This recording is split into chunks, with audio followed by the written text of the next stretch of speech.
So hello everyone, welcome to my channel. तो कैसे सभी लोग? तो आई होप सभी लोग बढ़िया होंगे, घर बैठे मस्त में आप लोग अपने प्रिपरेशन कर रहे होंगे। तो जैसे कि हम लोगों ने यार चैप्टर 3 तक के हमारे फिजिकल एजुकेशन क्लास 11 का सिलेबस कंप्लीट कर लिए, वैसे ही यार मजेदार वे में चैप्टर 4 को भी कंप्लीट करेंगे बहुत ही इजी वे में, जो आप लोग के एग्जाम पॉइंट ऑफ व्यू से बहुत ज्यादा इंपॉर्टेंट होने वाला है। तो इस चैप्टर में हम लोग पढ़ने वाले हैं physical education and sports for CWSN के बारे में, और ये चैप्टर भी आप लोग का मीम मटेरियल के साथ होने वाला। तो वीडियो को एंड तक जरूर देखना, चैनल को सब्सक्राइब मार लेना, क्योंकि इस तरीके का रेगुलर मजेदार कंटेंट में आप लोग के लिए लाता रहता हूं। और आप लोग यार मेरे व्लॉगिंग चैनल को भी सब्सक्राइब कर लो यार, जकी सौदागर व्लॉग, जहां पे तगड़े व्लॉग्स आप लोग के लिए मैं डाल रहा हूं, और आई होप आप लोग को मजा भी आ रहा होगा। तो जाइए, लिंक डिस्क्रिप्शन है, वहां से जाके ज्वाइन कर सकते हो। तो आगे बढ़ने से पहले मैं आप लोग को एक छोटी सी बात बताना चाहता हूं कि यार दोस्तों, अगर आप लोगों ने इस चैप्टर के नोट्स वगैरह चाहिए तो मेरी वेबसाइट से डाउनलोड कर सकते हो, फ्री ऑफ कॉस्ट। उसके लिए कोई दिक्कत नहीं है, आप लोग जब चाहो उसको डाउनलोड करके पढ़ सकते हो। इसी के साथ साथ काफी सारे लोग कह रहे थे कि भैया कौन सी बेस्ट बुक रहेगी फिजिकल एजुकेशन क्लास 11 के लिए, तो मैं आपको रिकमेंड करना चाहता हूं ओसवाल गुरुकुल की क्लास 11 फिजिकल एजुकेशन की बुक,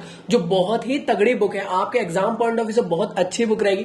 मैं आपको सजेस्ट करना चाहता हूं कि यार आप वो बुक ले लो, एक बार इस वीडियो को देख लो और उसके बाद एक बार उससे रीड मार लेना। मैं आपको गारंटी दे रहा हूं आप लोग को बहुत तगड़ा कॉन्सेप्ट हो जाएगा। एग्जाम में 100 आउट ऑफ 100 लाने से कोई नहीं रोक सकता। लिंक डिस्क्रिप्शन में गिवन है उस बुक की, अमेजोन से ले लो, सस्ते में पड़ जाएगी आप लोग को और आपके घर बैठे आ जाएगी। तो चलिए भाई, स्टार्ट करते हैं हमारे आज के इस वीडियो को। कुंडी लगा लो सैया, तुम्हार को जन्नत दिखाती मैं, जन्नत दिखाती मैं, जन्नत। तो आज हम लोग देखने वाले हैं चैप्टर नंबर 4, जिसका नाम है physical education and sports for CWSN। Present कर रहा हूं मैं खुद, और क्लास 11 के लिए होने वाला है। तो आगे बढ़ने से पहले आप लोग मुझे फॉलोअप जरूर कर लेना इंस्टा पे, साथ में टेलीग्राम पे चैनल को ज्वाइन कर लेना, सारी अपडेट्स मिलते रहती है वहां पे। और अनअकैडमी में फॉलोअप कर सकते हो, वहां पे मैं आप लोग के लिए प्लस और फ्री क्लासेस लेता रहता हूं। तो इसी तरीके से अगर आप लोग चाहते हो अपने घर बैठे तगड़ी प्रिपरेशन करना, तो अनअकैडमी की तरफ से आप लोग को अभी 20% का ऑफ मिल रहा है उनके सब्सक्रिप्शन प्लान में, किसी भी टाइप के सब्सक्रिप्शन में। अगर आप मेरा कोड यूज करोगे ZAKI जकी, तो आप लोग को इंस्टेंट 20% का डिस्काउंट मिल जाएगा और आप लोग अपनी घर बैठे तगड़ी प्रिपरेशन स्टार्ट कर सकते हो। लिंक डिस्क्रिप्शन में गिवन है, वहां से जाके आप लोग मेरे कोड को यूज करके अपने सब्सक्रिप्शन को स्टार्ट करें और घर बैठे प्रिपरेशन शुरू करें। तो चलिए भाई, तो आज के इस कंटेंट में हम लोग क्या क्या देखने वाले, जो न्यू सिलेबस के अकॉर्डिंग 2022-2023 के अकॉर्डिंग सिलेबस होने वाला है भाई, उसी को पढ़ने वाले। टेंशन ना लो, कुछ भी एक्स्ट्रा चीज हम लोग कवर अप नहीं करेंगे। क्लियर है? तो सबसे पहली चीज तो ये कि नोट्स डाउनलोड कर लेना भाई, यहां से पढ़ भी सकते हो, डाउनलोड भी कर सकते हो, जैसा आपको बेटर लगे। इसी के साथ साथ चलिए शुरू करते हैं हमारे आज के इस चैप्टर के बारे में। चैप्टर का नाम क्या है? आपने नाम पढ़ लिया होगा, physical education and sports for CWSN।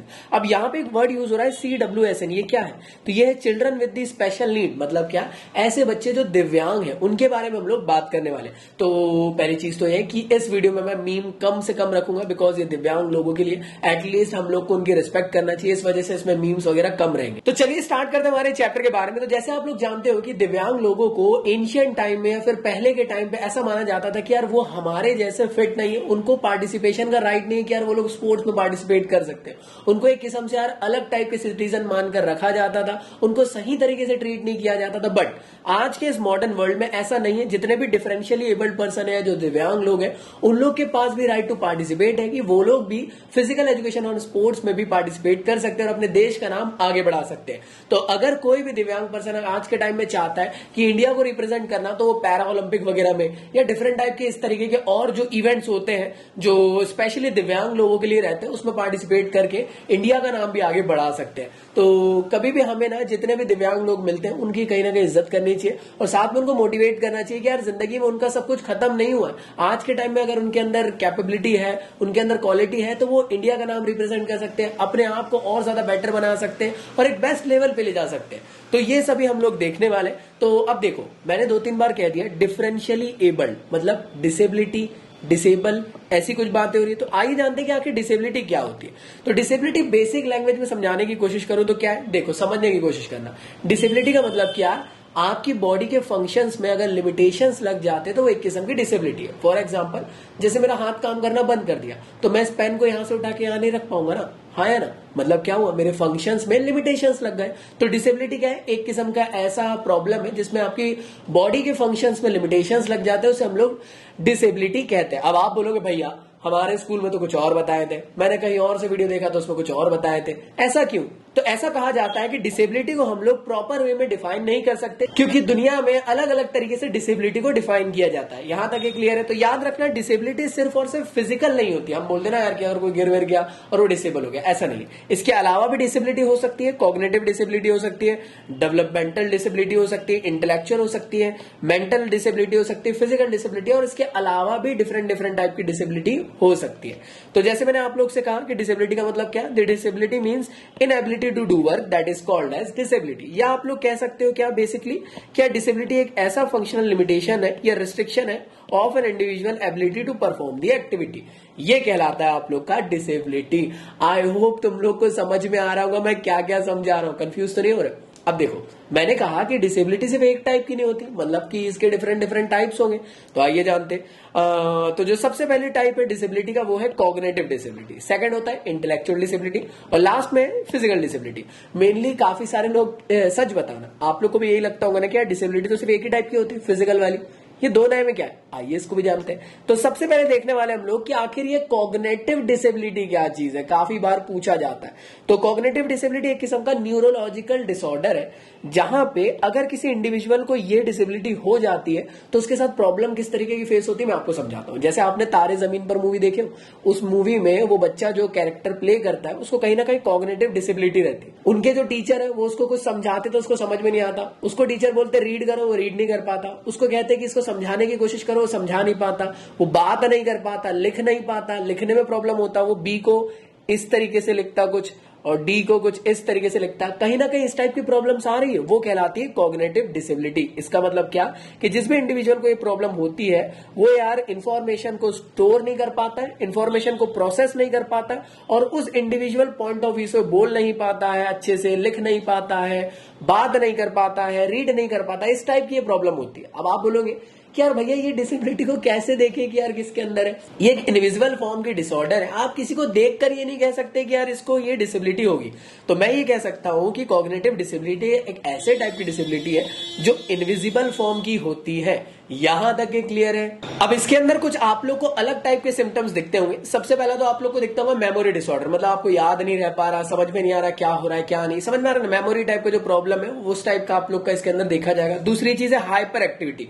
इसमें ऐसा होता है कि यार आप कॉन्सेंट्रेट नहीं कर पा रहे हो, आपको समझाया जा रहा है कुछ, आप अपनी जिंदगी में खोए हुए, ऐसे टाइप की प्रॉब्लम हाइपर एक्टिविटी के अंदर आती है। और लास्ट है आप लोग का डायलेक्सिया। तो डायलेक्सिया एक ऐसे टाइप का इश्यू जिसमें आप लोग रीड नहीं कर पाओगे, अच्छे से राइट नहीं कर पाओगे, बोल नहीं पाओगे, स्पेसिफिकली लर्निंग कैपेबिलिटी कहीं ना कहीं इसमें लूज होने लग जाती है, वो डायलेक्सिया कहलाता है। यहां तक ये क्लियर है? तो ये कुछ ऐसे सिम्टम्स है जिसके थ्रू आप चेकआउट कर सकते हो कि उस इंडिविजुअल को कहीं ना कहीं कॉग्निटिव डिसेबिलिटी वाला प्रॉब्लम हो रहा है। तो अगला जो आप लोग का है नेक्स्ट वो है इंटेलेक्चुअल डिसेबिलिटी। तो आखिर इंटेलेक्चुअल डिसेबिलिटी क्या है? तो देखो, कॉग्निटिव डिसेबिलिटी और इंटेलेक्चुअल डिसेबिलिटी में काफी जमीन आसमान का अंतर है। इसे कहा जाता है सोशल डिसेबिलिटी। मतलब क्या, आप लोगों के साथ ज्यादा सोशल नहीं हो पाते, ऐसे टाइप की प्रॉब्लम्स इसके अंदर आएगी। मतलब क्या, देखो यहां पे कहा गया कि इंटेलेक्चुअल डिसेबिलिटी। इंटेलेक्चुअल वर्ड से क्या मतलब हो रहा है कि यार ऐसे टाइप की डिसेबिलिटी है ये जिसमें आपकी इंटेलेक्चुअल फंक्शनिंग्स में लिमिटेशन लग जाता है। अब आप बोलोगे इंटेलेक्चुअल फंक्शनिंग्स क्या होता है? इसका मतलब ये कि रीजनिंग, लर्निंग, प्रॉब्लम सॉल्विंग, ऐसे टाइप की जो चीजें रहती है ना उसमें लिमिटेशंस लग जाता है। प्रॉब्लम सॉल्विंग मतलब आपके भाई का किसी की लड़ाई हो गई, आप जा रहे हो वहां पे डिसीजन लेना है, क्विक डिसीजन ले नहीं पाओगे क्योंकि कोई ऐसे टाइप की प्रॉब्लम हो रही है, हाँ है ना। लर्निंग कैपेबिलिटी में कहीं ना कहीं प्रॉब्लम्स आ जाती है, रीजनिंग वाली चीजों में आ जाती है। फॉर एग्जाम्पल आप लोग की सोसाइटी में यार लड़ाई हो गई, आपको बुलाया जा रहा है कि यार समझाइए करिए, आप नहीं समझा पा रहे हो, ऐसे टाइप का प्रॉब्लम। अब यार छोटे बच्चों के अंदर इंटेलेक्चुअल डिसेबिलिटी कैसी रहती है? तो आप जानते होंगे छोटे बच्चों को हर शादी में घुमाने लेकर जाते हैं पेरेंट्स और बोलते हैं कि अरे बेटा मिलो इनसे, ये कौन है, ये फलाने ढिमके, हाय करो उनसे। छोटे बच्चे बात तक करना पसंद नहीं करते भाई। क्यों नहीं करते? क्योंकि उनके अंदर इंटेलेक्चुअल डिसेबिलिटी है। सोशल डिसेबिलिटी हो, जब भी सोशल होते तो डरते हैं, पीछे पीछे भागने की कोशिश करते हैं। ऑब्जर्व किया ना आपने, कितनों को ये बचपन में प्रॉब्लम था। और लिए दिए जिस रिलेटिव से आप मिलते हो तो और उल्टे दिमाग के रहते हो, टू का टेबल पूछने लग जाते हैं और बच्चा भागेगा सोशल कभी होगा ही नहीं। तो ऐसे टाइप की प्रॉब्लम आप लोग के इंटेलेक्चुअल डिसेबिलिटी के अंदर होती है। कॉग्निटिव डिसेबिलिटी, इंटेलेक्चुअल डिसेबिलिटी, दोनों टाइप की डिसेबिलिटी बच्चों के अंदर देखी जाती है। ये एट प्रेजेंट होता है हर किसी के अंदर। याद रखो जो डिसेबिलिटी डिसेबिलिटी के बारे में हम पढ़ रहे हैं, बच्चों के बारे में स्पेशली ध्यान देते हुए हम लोग पढ़ने की कोशिश कर रहे हैं। क्लियर है भाई?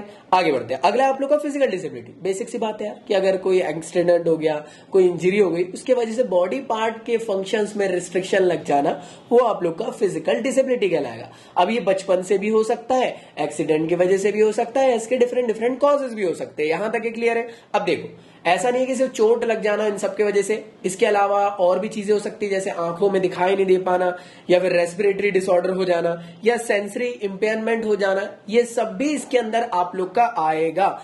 याद रखिएगा, विजुअल भी और जिनको सुनाई भी नहीं दे पाता उन लोग के लिए भी अगर कोई ऐसी फॉर्म का अगर प्रॉब्लम आ रहा है तो वो भी डिसेबिलिटी ही कहलाएगा, वो भी फिजिकल फॉर्म। तो ये थे आप लोग के डिसेबिलिटी के तीनों टाइप। मेरे ख्याल से आप लोग को समझ में आए होंगे। आइए जानते हैं कि आखिर डिसेबिलिटी हो कैसे रही है। तो सबसे पहला प्रॉब्लम है जेनेटिकल कॉज, मतलब आपके जीनोम स्ट्रक्चर में या जीन्स में ही अगर ऐसे कोई प्रॉब्लम्स रही होगी तो हो सकता है कि यार उस स्पेसिफिक इंडिविजुअल पर्सन को भी यार डिसेबिलिटी हो गई। क्यों हुई? क्योंकि उनके पूर्वजों की जीन्स में वो प्रॉब्लम थी। क्लियर है यहां तक के? इसी तरीके से गरीबी की वजह से भी हो सकता है। गरीब आदमियों के पास इतने पैसे नहीं रहते कि यार वो अपनी जो चोट वोट लग गई है उसको ध्यान दे सके। फॉर एग्जांपल कोई गिर गया गरीब आदमी, अब वो ध्यान नहीं दे रहा, वो सोच रहा हकीम के थ्रू या फिर ऐसी नॉर्मली ट्रीटमेंट कर लेता हूं, और एट द एंड क्या होता है, वो बहुत सीवियर डिसीज धीरे धीरे करके बन जाती है और वो डिसेबिलिटी में कन्वर्ट हो जाती है। इसी के साथ साथ अगला है मेंटल हेल्थ प्रॉब्लम। अगर मेंटल हेल्थ प्रॉब्लम रहेगा तो एक चीज समझना, धीरे धीरे करके वो भी परमानेंट डिसेबिलिटी बन जाती है। डिसऑर्डर आगे जाके डिसेबिलिटी में कन्वर्ट हो जाता है। अब मैंने यहाँ पे कहा कि डिसऑर्डर क्या है। डिसऑर्डर वर्ड स्पेशली यूज होता है जिनको मेंटल डिसेबिलिटी होती है। क्लियर है? लेकिन जो मेंटल डिसेबिलिटी है परमानेंट नहीं रहती, टेम्परेरी रहती है। बट अगर इसको ध्यान नहीं दिया जाए तो आगे जाके परमानेंट हो जाती है, और परमानेंट होने के बाद ये डिसेबिलिटी कहलाती है। याद रखना। इसी के साथ साथ अगला है एक्सीडेंट। सीधी सिंपल बात, गिर पड़ गए, उसके वजह से प्रॉब्लम हो गया, बॉडी पार्ट काम करना बंद कर दिया। इसके अलावा हो सकता है माल न्यूट्रिशन, मतलब ये कि आपकी डाइट के अंदर प्रोटीन की कमी होने की वजह से, कैल्शियम की कमी होने की वजह से डिसेबिलिटी हो जाती है, जो कि माल न्यूट्रिशन की वजह से प्रॉब्लम निकल के आती है। तो चलिए बढ़ते हैं अगले टॉपिक की तरफ। इसका नाम है एडेप्टिव फिजिकल एजुकेशन। अभी देखो, हमने अभी तक के पढ़े थे चैप्टर 1 में फिजिकल एजुकेशन के बारे में कि यार फिजिकल एजुकेशन क्या है क्या नहीं है, इन सबको समझे। अब ये एडेप्टिव वर्ड आकर ये फिजिकल एजुकेशन की डेफिनेशन को बदल दिया।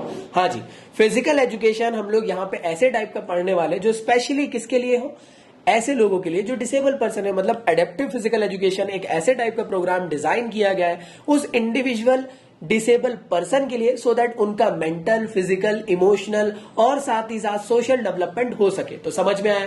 तो एडेप्टिव फिजिकल एजुकेशन स्पेशली किसके लिए है?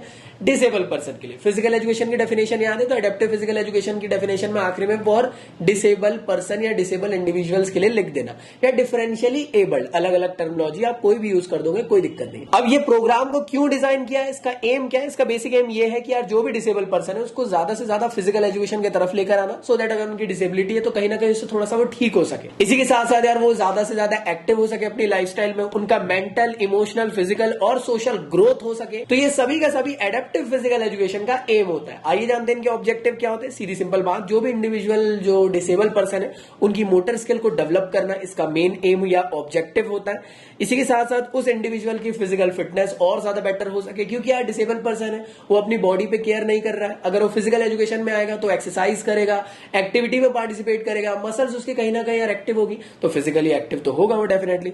इसी के साथ साथ यार ज्यादा से ज्यादा हम चाहते हैं कि ऐसे लोग जो डिसेबल पर्सन है वो फिजिकल एजुकेशन के स्पोर्ट्स प्रोग्राम में पार्टिसिपेट करें और एक स्पोर्ट्समैन क्वालिटी को भी निखर कर आ सके उनकी। आप जानते होंगे यार कि पैरा ओलंपिक वगैरह होते हैं तो वो डिसेबल लोग के लिए ना, अगर हम उनको प्रमोट ही नहीं करेंगे तो वो पैरा ओलंपिक में कैसे जाएंगे। इसी के साथ साथ हम चाहते हैं कि यार उनका सोशल एडजस्टमेंट हो सके, क्योंकि आप जानते हो जिस भी पर्सन को डिसेबिलिटी हो जाती है उसको ऐसा लगता है कि दुनिया के लोग मेरे बारे में क्या सोचेंगे। जब आप उनके साथ रहोगे तो उनको कहीं ना कहीं अच्छे से ट्रीट करोगे, ऐसे ट्रीट करोगे जैसे आप अपने नॉर्मल एक फ्रेंड को करते हो, तो उनको लगेगा कि नहीं यार अब लोग मुझे भी एक्सेप्ट करने लग गए, और एक कहीं ना कहीं सोशल एडजस्टमेंट होगा ना, वो कटने की कोशिश नहीं करेंगे दुनिया से, वो आपके साथ जुड़ने की कोशिश करेंगे, आपके साथ रहने की कोशिश करेंगे। तो नेक्स्ट टॉपिक है आप लोग का role of various professions for CWSN। मतलब क्या, हम लोग बेसिकली ऐसे प्रोफेशंस की बात करने वाले हैं जो स्पेशली CWSN के लोगों के लिए होने वाले। सबसे पहला होता है आप लोग का काउंसलर। तो काउंसलर का काम क्या होता है, जैसे आपके अच्छे नंबर नहीं आते, आप लोग काउंसलर के पास जाते होंगे, या आप जब भी कोचिंग इंस्टीट्यूट में एडमिशन लेने जाते होंगे तो काउंसलर आपको गाइड करते हैं, आपके एम के बारे में बताते हैं, आपकी परेशानियों को सुनते हैं, उसको रिजोल्व करते हैं। तो इसी तरीके से यार CWSN के जो लोग हैं, कहीं ना कहीं वो डिसेबल है, अपनी जिंदगी से बहुत परेशान है, उनकी जिंदगी में जो प्रॉब्लम चल रही है वो बहुत ही ज्यादा सीवियर है, जो आपके जिंदगी में नहीं होंगी। तो उनको लगता है काउंसलर उनको एक किस्म से यार मोटिवेट करने की कोशिश करता है, उनकी जिंदगी की हर परेशानियों को सुनता है और उसको कहीं ना कहीं यार सुलझाने की कोशिश करता है, उनको हमेशा एक मीनिंगफुल बातें बताता है जिससे कि यार वो गोल को अचीव कर सके। जैसे ये दिख रहे हैं भैया, यहाँ पे ये काउंसलर है और फॉर एग्जांपल ये डिसेबल पर्सन है, ये अपनी प्रॉब्लम्स शेयर कर रहे हैं, काउंसलर सुनेंगे और फिर इनको एक अच्छी एडवाइस देंगे जो उनको कहीं ना कहीं मोटिवेट कर सके। तो काउंसलर का मेनली काम यही होता है, ये एक ट्रस्टेड प्रोफेशन है और जो काउंसलर अच्छा होता है कहीं ना कहीं यार वो आगे जाके फिर अच्छे तरीके से लोगों को ट्रीट भी कर पाएगा ना। याद रखिए वो जिस भी डिसेबल पर्सन है उसकी फीलिंग्स को समझेगा, उसके इमोशंस को समझेगा, उसके सेंटीमेंट को समझेगा और उसको एक सही तरीके से उसकी जिंदगी में कैसे उसको आगे बढ़ना है, उसकी कैसे उसको अपनी जिंदगी की राह को आगे बढ़ाना है, उन सब के बारे में समझाएगा। तो ये काम किसका होता है, वो होता है काउंसलर का। तो अगला आप लोग का ऑक्यूपेशनल थेरेपिस्ट। तो ऑक्यूपेशनल थेरेपिस्ट का बेसिकली काम क्या होता है, इनका बेसिक काम ये होता है कि जो भी इंडिविजुअल फिजिकली डिसेबल है या डिसेबल पर्सन है उनका ग्रॉस और मोटर डेवलपमेंट हो सके। अब आप बोलोगे ग्रॉस या मोटर डेवलपमेंट हो सके मतलब क्या? ग्रॉस डेवलपमेंट मतलब कि जो आपकी बड़ी बड़ी मसल्स है उनका डेवलपमेंट होना।